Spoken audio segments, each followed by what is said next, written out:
Hello, welcome back to my channel. അപ്പോൾ ഇന്ന് ഞാൻ വന്നിരിക്കുന്നത് നമുക്ക് എല്ലാവർക്കും അറിയാം സെക്രട്ടേറിയറ്റ് അസിസ്റ്റൻറ്റിൻ്റെ കൺഫർമേഷനൊക്കെ വന്നിട്ടുണ്ട്. അപ്പം നമുക്ക് ഡിഗ്രി പ്രിലിംസിനുള്ള ടോപ്പിക്കിൻ്റെ ഒരു സെക്ഷനാണ് കോൺസ്റ്റിറ്റ്യൂഷൻ. ഇന്ത്യൻ കോൺസ്റ്റിറ്റ്യൂഷൻ എന്ന് പറഞ്ഞാൽ അതിൻ്റെ അകത്ത് ആർട്ടിക്കിൾസ് അമെൻമെൻറ്റ്സ് എന്ന് പറയുന്നത് ഒരു പ്രധാനപ്പെട്ട ഭാഗമാണ്. അപ്പോൾ അതിനകത്തൊന്നും എല്ലാ വർഷവും ചോദ്യങ്ങൾ ആവർത്തിച്ച് ചോദിച്ചുകൊണ്ടിട്ടുണ്ട്. അപ്പോൾ പ്രധാനപ്പെട്ട കുറച്ച് ആർട്ടിക്കിൾ, എല്ലാ ആർട്ടിക്കിളും ഉൾപ്പെടുത്തിയിട്ടില്ല. വളരെ കുറച്ച് ആർട്ടിക്കിൾ, പ്രധാനപ്പെട്ട സെലക്ട് ചെയ്ത കുറച്ച് ആർട്ടിക്കിളും പിന്നെ കുറച്ച് ഭേദഗതി മാത്രമാണ് ഈ ഒരു വീഡിയോയിൽ ഡിസ്കസ് ചെയ്യാൻ പോകുന്നത്. ഓക്കെ, അപ്പോൾ ക്ലാസ് കേട്ടിട്ട് നിങ്ങൾ ഇഷ്ടപ്പെട്ടെങ്കിൽ ഒന്ന് ലൈക്ക് ചെയ്യുക, ഒന്ന് കമൻറ്റ് ചെയ്യുക ചെയ്യുക. ഇനി ഇതുപോലുള്ള വീഡിയോകൾ ആവശ്യമുണ്ടെങ്കിൽ ദയവായി കമൻറ്റ് ചെയ്യുക. എങ്കിൽ മാത്രമേ എനിക്ക് പുതിയ പുതിയ വീഡിയോകൾ ഇടാനുള്ളൊരു പ്രചോദനം കിട്ടുകയുള്ളൂ. ഓക്കെ, അപ്പോൾ നമുക്ക് ക്ലാസ്സിലോട്ട് പോകാം.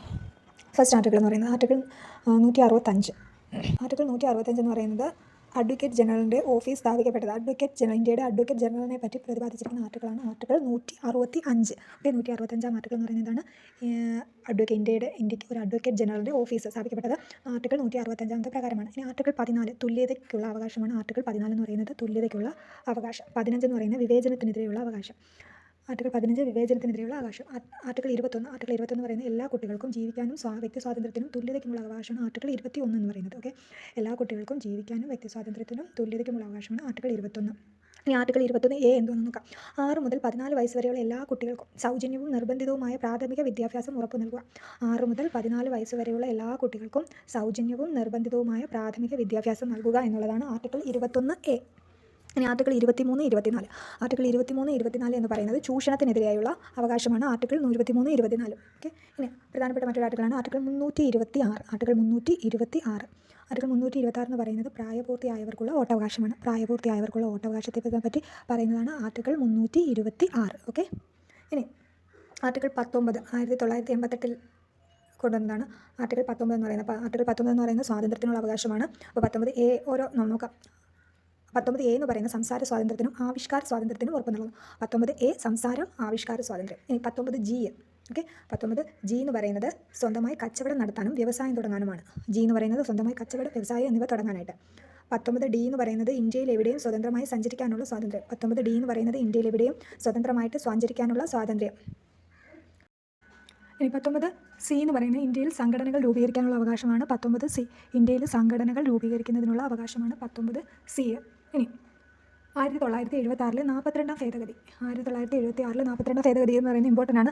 ഈ ഒരു ഭേദഗതി മുഖേന ഒരുപാട് മാറ്റങ്ങൾ കോൺസ്റ്റിറ്റ്യൂഷനിൽ വരുത്തിയിട്ടുണ്ട്. ഓക്കെ, അപ്പം അതിൽ ചിലത് ഞാൻ ഇതിനകത്ത് ഉൾപ്പെടുത്തിയിട്ടുണ്ട്. ഓക്കെ, നമുക്ക് നോക്കാം. 1976 42ാം ഭേദഗതി പ്രകാരമാണ് അഡ്മിനിസ്ട്രേറ്റീവ് ട്രൈബ്യൂണലുകൾ ഇന്ത്യൻ ഭരണഘടനയിൽ ഉൾപ്പെടുത്തിയിട്ടത്. അഡ്മിനിസ്ട്രേറ്റീവ് ട്രൈബ്യൂണലുകൾ ഇന്ത്യൻ ഭരണഘടനയിൽ ഉൾപ്പെടുത്താൻ കാരണമായ ഭേദഗതിയാണ് 1976 42ാം ഭരണഘടനാ ഭേദഗതി. അപ്പോൾ ഇതിൽ തന്നെ നമ്മൾ പറഞ്ഞ ആർട്ടിക്കിൾ 326 എന്ന് പറയുന്നത് പ്രായപൂർത്തി വോട്ടവകാശം ആണ്. 326.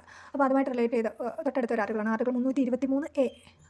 ആർട്ടിക്കിൾ 323A 323B എന്നൊക്കെ പറയുന്നത് അഡ്മിനിസ്ട്രേറ്റീവ് ട്രൈബ്യൂണലുകളെ പറ്റിയാണ്. Article 323A 323B part 4A administrative ട്രൈബ്യൂണലുകൾ ഉൾപ്പെടുത്തിയിരിക്കുന്നത്. ഓക്കെ, അപ്പം 1976 42ാം ഭേദഗതി പ്രകാരമാണ് അഡ്മിനിസ്ട്രേറ്റീവ് ട്രൈബ്യൂണലുകൾ ഇന്ത്യൻ ഭരണഘടനയിൽ ഉൾപ്പെടുത്തിയിട്ടുള്ളത്. ഇനി അതുമായിട്ട് ബന്ധപ്പെട്ട ആർട്ടിക്കിൾ 323A 323B പിന്നെ ഏത് പാർട്ടിലാണ്, ഭാഗത്താണെന്ന് വെച്ചാൽ ഭാഗം 4A. ഇനി അതുപോലെ തന്നെ ഈ ഒരു ഭേദഗതി പ്രകാരമാണ് നമ്മുടെ ഭരണഘടനയിലെ ആമുഖത്തിൽ സോഷ്യലിസ്റ്റ്, സെക്യുലർ, സമഗ്രത എന്നീ 3 വാക്കുകൾ കൂട്ടിച്ചേർത്തത്. സോഷ്യലിസ്റ്റ്, സെക്യുലർ, സമഗ്രത എന്നീ 3 വാക്കുകൾ കൂട്ടിച്ചേർത്തതും ഈ ഒരു ഭേദഗതി പ്രകാരമാണ്. ഇനി ആർട്ടിക്കിൾ 315 UPSC നിലവിൽ വരാൻ കാരണമായ ആർട്ടിക്കിളാണ് 315. ഓക്കെ, ഇനി പഞ്ചായത്തി രാജിന് 1993 73ാം ഭരണഘടനാ ഭേദഗതി. അടുത്ത ഒരെണ്ണമാണ് 1993 73ാം ഭരണഘടനാ ഭേദഗതി. ഈ ഒരു ഭേദഗതി പ്രകാരമാണ് പഞ്ചായത്തി രാജിന് ഭരണഘടനാ സാധ്യത നൽകിയത്. അപ്പോൾ പഞ്ചായത്തി രാജിന് ഭരണഘടനാ സാധ്യത നൽകിയ ഭേദഗതി നൽകാൻ കാരണമായ ഭേദഗതി ഏതെന്ന് ചോദിച്ചാൽ 1993 73ാം ഭരണഘടനാ ഭേദഗതിയാണ്. പഞ്ചായത്തി രാജ് നിയമം 9ാം ഭാഗത്തിലാണ് ഉൾപ്പെടുത്തിയിരിക്കുന്നത്. ഓക്കെ, ഭാഗം 9ലാണ് 11ാം പട്ടിക കൂട്ടിച്ചേർത്തതും ഈ ഒരു ഭേദഗതി പ്രകാരമാണ്. ഓക്കെ, 11ാം പട്ടിക കൂട്ടിച്ചേർത്തതും ഇത് 73ാം ഭരണഘടനാ ഭേദഗതി പ്രകാരമാണ്. ഇനി ആർട്ടിക്കിൾ 40 പഞ്ചായത്തുകളുടെ രൂപീകരണവുമായി ബന്ധപ്പെട്ടതാണ് ആർട്ടിക്കിൾ 40. ഓക്കെ, ആർട്ടിക്കിൾ 40 പഞ്ചായത്തുകളുടെ രൂപീകരണം. ഇനി മറ്റൊരു ഭരണഘടനാ ഭേദഗതിയാണ് 1956 7ാമത്തെ ഭരണഘടനാ ഭേദഗതി. 7ാമത്തെ ഭരണഘടനാ ഭേദഗതി ഇത് ഭരണഘടനയുടെ 16ാം ഭാഗത്തെ മാറ്റങ്ങൾ വരുത്തുകയും 350B കൂട്ടിച്ചേർക്കുകയും ചെയ്തു. ഓക്കെ, 7ാം ഭേദഗതിയുടെ എന്തിനാണെന്ന് ചോദിച്ചാൽ ഭരണഘടനയുടെ 16ാം ഭാഗം മാറ്റം വരുത്തി, അതുപോലെ തന്നെ 350B കൂട്ടിച്ചേർത്തു. ഇനി ആർട്ടിക്കിൾ 350B എന്ന് പറയുന്നത് എന്തുവാണെന്ന് ചോദിച്ചാൽ ഭാഷാ ന്യൂനപക്ഷങ്ങൾക്കായിട്ടുള്ള സ്പെഷ്യൽ ഓഫീസറെ സംബന്ധിച്ചാണ് ആർട്ടിക്കിൾ 350B. അപ്പം ഏഴാമത്തെ ഭരണഘടനാ ഭേദഗതിയിലൂടെയാണ് ആർട്ടിക്കിൾ 350B 16-ാം ഭരണഘടനയിൽ കൂട്ടിച്ചേർത്തത്. അതുപോലെ തന്നെ 16-ാം ഭാഗത്ത് മാറ്റം വരുത്തുകയും ചെയ്തു. അത് 350B എന്താണെന്ന് ചോദിച്ചാൽ ഭാഷാ ന്യൂനപക്ഷങ്ങൾക്കായിട്ടുള്ള സ്പെഷ്യൽ ഓഫീസറെ സംബന്ധിച്ചതാണ്. ഇനി 104-ാമത്തെ ഭരണഘടനാ ഭേദഗതി. 104-ാമത്തെ ഭരണഘടനാ ഭേദഗതി എന്താണെന്ന് ചോദിച്ചാൽ ലോകസഭയിലും നിയമസഭയിലുമുള്ള പട്ടികജാതി പട്ടികവർഗ്ഗക്കാരുടെ സംവരണം 10 വർഷത്തേക്ക് കൂടി വർദ്ധിപ്പിച്ചതാണ് 104-ാമത്തെ ഭരണഘടനാ ഭേദഗതി. ലോകസഭയിലും നിയമസഭയിലുമുള്ള പട്ടികജാതി പട്ടികവർഗ്ഗക്കാരുടെ സംവരണം 10 വർഷത്തേക്ക് കൂടി വർദ്ധിപ്പിച്ചു. ലോകസഭയിലേക്കും നിയമസഭയിലേക്കുമുള്ള പട്ടികജാതി പട്ടികവർഗ്ഗക്കാരുടെ സംവരണം 10 വർഷത്തേക്ക് കൂടി വർദ്ധിപ്പിച്ചതാണ് 104-ാമത്തെ ഭരണഘടനാ ഭേദഗതി.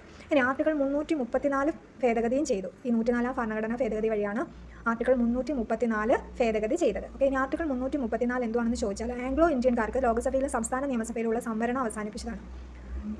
അതുപോലെ തന്നെ ആർട്ടിക്കിൾ 334 ഭേദഗതി ചെയ്ത് എന്താണെന്ന് ചോദിച്ചാൽ ആംഗ്ലോ ഇന്ത്യൻകാർക്ക് ലോകസഭയിലും സംസ്ഥാന നിയമസഭയിലുമുള്ള സംവരണം അവസാനിപ്പിക്കുകയാണ് ചെയ്തത്. ഇനി നേരത്തെ ഞാൻ പറഞ്ഞു ആർട്ടിക്കിൾ 14 നിയമത്തിന് മുന്നിൽ സമത്വം, 15 വിവേചന നിരോധനം. ഇനി 16 ആർട്ടിക്കിൾ 16 എന്ന് പറയുന്നത് പൊതു തൊഴിൽ അവസരങ്ങളിൽ സമത്വം, 17 എന്ന് പറയുന്നത് ആയിത്തം തൊട്ടുകൂടായ്മ എന്നിവയെ പറ്റി പഠിക്കുന്നു, 18 എന്ന് പറയുന്നത് ബഹുമതികൾ ഒഴിവാക്കൽ. ഓക്കെ, ഇനി GST സംബന്ധിച്ച ഒരു ആർട്ടിക്കിളാണ് ആർട്ടിക്കിൾ 279A. GST സംബന്ധിച്ച ആർട്ടിക്കിൾ ഏതാണ്? 279A. അപ്പോൾ GST സംബന്ധിച്ച ആർട്ടിക്കിൾ ഏതാണെന്ന് ചോദിച്ചാൽ 279A ആണ്. ഓക്കെ, ഇനി GST നിലവിൽ വന്ന വർഷം ഏതായിരുന്നു? 2017 ജാനുവരി 1-നാണ്. ഓക്കെ, ഇനി മറ്റൊരു ഭേദഗതിയാണ്, പ്രധാനപ്പെട്ട ഭേദഗതിയാണ് 44-ാമത്തെ ഭേദഗതി എന്ന് പറയുന്നത് 1978-ലെ 44-ാമത്തെ ഭേദഗതി. ഈ ഭേദഗതി പ്രകാരമാണ് സ്വത്തവകാശത്തെ മൗലിക അവകാശത്തിൽ നിന്ന് നീക്കം ചെയ്തത്. അപ്പോൾ സ്വത്തവകാശത്തെ മൗലിക അവകാശത്തിൽ നിന്ന് നീക്കം ചെയ്ത ഭേദഗതി ഏതാണെന്ന് വെച്ചാൽ 44-ാമത്തെ ഭേദഗതിയാണ്.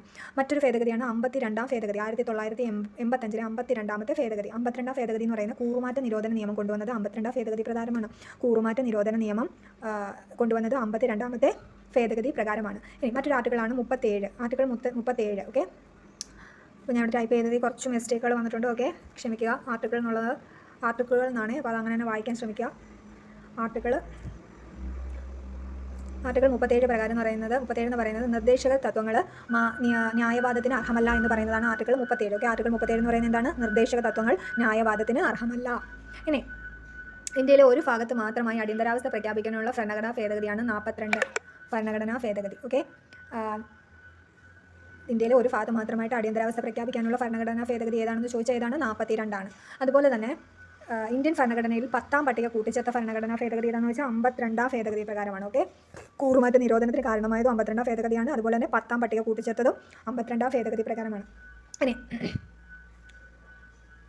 ആർട്ടിക്കിൾ 20, 21 അത് അടിയന്തരാവസ്ഥ കാലത്ത് മാറ്റം വരുത്താൻ പറ്റാത്ത 2 അടിയന്തരാവസ്ഥ കാലത്ത് പോലും റദ്ദ് ചെയ്യാൻ പറ്റാത്ത 2 ആർട്ടിക്കിളാണ് ആർട്ടിക്കിൾ 20, 21 എന്ന് പറയുന്നത്. ഓക്കെ, ആർട്ടിക്കിൾ 20, 21 എന്ന് പറയുന്ന 2 ആർട്ടിക്കിൾ അടിയന്തരാവസ്ഥ കാലത്ത് പോലും നമുക്ക് റദ്ദ് ചെയ്യാൻ പറ്റാത്ത 2 ആർട്ടിക്കിളാണ്. ഓക്കെ, ഇനി 44-ാം ഭേദഗതി ഞാൻ പറഞ്ഞു, സ്വത്തവകാശത്തെ മൗലികാവകാശങ്ങളിൽ നിന്ന് നീക്കം ചെയ്തതാണ് 44-ാമത്തെ ഭേദഗതി എന്ന് പറയുന്നത്. മറ്റൊരു ആർട്ടിക്കിളാണ് ആർട്ടിക്കിൾ 42 അല്ലെങ്കിൽ ഭരണഘടനാ ഭേദഗതി 42-ാമത്തെ ഭേദഗതി.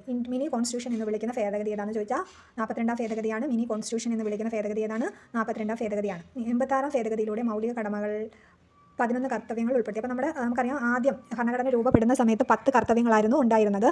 11-ാമത്തെ കർത്തവ്യം കൂട്ടിച്ചേർത്ത ഭരണഘടനാ ഭേദഗതി ഏതാണെന്ന് ചോദിച്ചാൽ ഏതാണ്? 86-ാമത്തെ ഭേദഗതിയിലൂടെയാണ് 11-ാമത്തെ കർത്തവ്യം ഭരണഘടനയിൽ ഉൾപ്പെടുത്തിയത്. ഓക്കെ, ഇത്രയാണ് പ്രധാനപ്പെട്ട എന്ന് പറയുന്നില്ല, കുറച്ച് സെലക്ട് ചെയ്ത കുറച്ച് ആർട്ടിക്കിളും പിന്നെ കുറച്ച് ഭേദഗതിയും മാത്രമാണ്.